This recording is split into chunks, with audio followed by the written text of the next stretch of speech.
At what age did you start sorting your life out? That's a good question. I think the moment where I began to really look inward and take stock and inventory of my life legitimately for the first time was probably when I was 31 and found myself in a treatment center in rural Oregon, faced with confronting a decade plus problem with drugs and alcohol. Nowhere to escape, just a bunch of counselors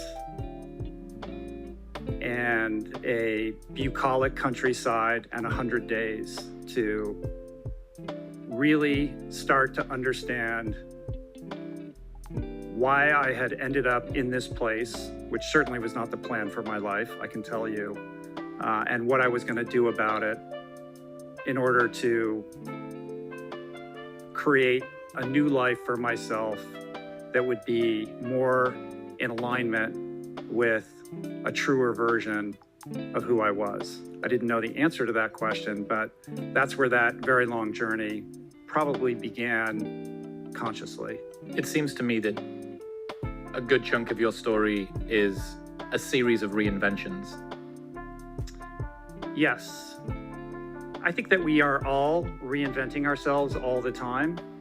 I've said this before, but I think the great delusion that we walk around with is that we are in some kind of perpetual stasis. We are the way we are, the world is the way that it is, this person behaves this way, they're always going to behave that way. But the reality is that everything is changing all the time, from the subatomic level all the way to the vastness of the universe. There is no stasis. Everything is in flux and is in motion. The question is, how much are you directing that change versus reacting to the world around you? And yes, my life has been punctuated by a couple kind of significant Rubicon changes or reinventions, to be sure. But I'm always in the process of trying to evaluate where I'm at, where I want to be, where I want to head to.